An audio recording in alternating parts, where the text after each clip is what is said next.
आओ पूजा, हम भी बस अभी खसरा रुबेला टीकाकरण के प्रशिक्षण और जागरूकता कार्यक्रम से लौटे हैं। ये है लता, ये हमारे स्कूल की नोडल टीचर है। और लता, ये पूजा है, रिंकू की मम्मी। और ये रिंकू के पापा राहुल, जिनके बारे में मैंने तुम्हें बताया था। पूजा, तुम लता से खसरा रुबेला टीकाकरण के बारे में जो पूछना चाहती हो पूछ सकती हो। कई सवाल हैं खसरा और रुबेला को लेकर। एक एक करके आपको सारी जानकारी देती हूँ। सबसे पहले मैं आपको बताना चाहती हूँ कि खसरा और रुबेला दोनों संक्रामक रोग हैं जो वायरस से फैलते हैं। ये वायरस लड़के और लड़कियों दोनों को संक्रमित कर सकता है।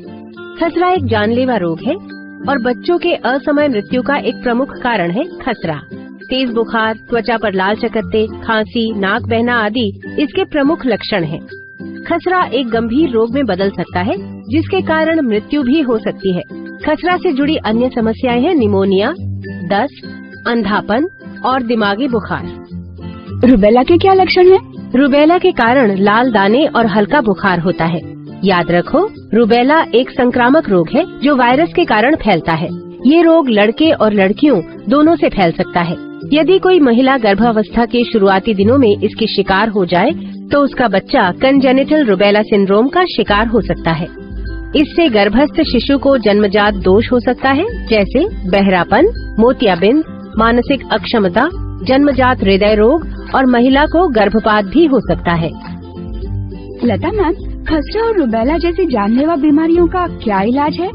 खसरा या रुबेला का कोई विशेष इलाज नहीं है, परंतु टीकाकरण से इन रोगों से बचाव किया जा सकता है। सरकार ने खसरा और रुबेला के लिए एक संयुक्त टीका MR शुरू किया है जो इन दोनों बीमारियों से सुरक्षा प्रदान करता है। ये MR टीका 9 माह से 15 साल की उम्र के लड़के और लड़कियों दोनों को एक ही बार में सिंगल शॉट में लगाया जाता है। MR का टीका हमारे बच्चों के लिए कितना सुरक्षित है? भारत में तैयार किया गया खसरा रुबेला का टीका पूरी तरह सुरक्षित है। MR का टीका भारत सरकार के केंद्रीय दवा मानक नियंत्रण संस्था से मान्यता प्राप्त है। इंडियन एकेडमी ऑफ पीडियाट्रिक्स भी खसरा रुबेला टीकाकरण अभियान का समर्थन करती है। भारत में बनाया गया ये टीका कई अन्य देशों में टीकाकरण के लिए उपयोग हो रहा है। इस टीके को लेकर किसी भी तरह की शंका करना बेमानी है। खसरा रुबेला टीकाकरण अभियान में प्रयोग की जाने वाली सिरिंज भी ऑटो डिसेबल होती है, जो एक स्टेराइल पैकेट में आती है। इसे दोबारा प्रयोग में नहीं लाया जा सकता, इसलिए एक सिरिंज से सिर्फ एक ही बच्चे को टीका दिया जाता है। मगर मेरी बेटी को खसरे का टीका पहले से लगाया जा चुका है, तो क्या मेरी बेटी को इस टीके की जरूरत है? बहुत अच्छा सवाल पूछा है आपने। अगर किसी बच्चे को खसरे का टीका पहले ही लगा है तो भी उसे ये टीका लगवाएं। ये टीका दोहरी सुरक्षा देते हुए 2 बीमारियों से तो बचाता ही है, साथ ही जिन बच्चों को ये पहले ही लग चुका है उन्हें अतिरिक्त रोग प्रतिरोधक क्षमता भी देता है। हाँ, कभी कभी टीकाकरण से कुछ बच्चों में चिंता, तनाव या घबराहट हो सकती है, लेकिन उससे घबराने की जरूरत नहीं है। इन बीमारियों से बचाव का एक ही उपाय है, टीकाकरण। हमारी बेटी तो स्कूल जाती है, मगर हमारा बेटा अभी 10 महीने का है। हम उसे टीका कैसे लगवाएं?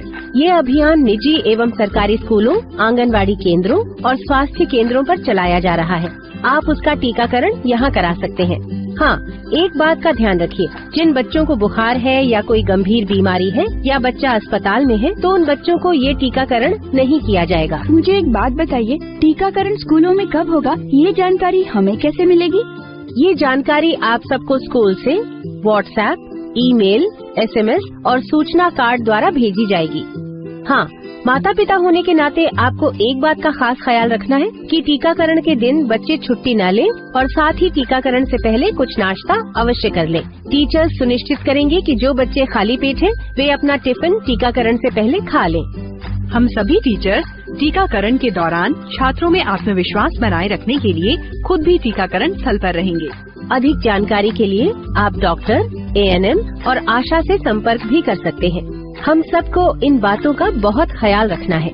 मुझे विश्वास है कि आप खसरा, रुबेला और इसके टीकाकरण के बारे में जान गए होंगे। मैं बस अंत में इतना ही कहना चाहूँगी, अब हमने लिया है ठान, खसरा रुबेला टीकाकरण है बच्चों के लिए वरदान।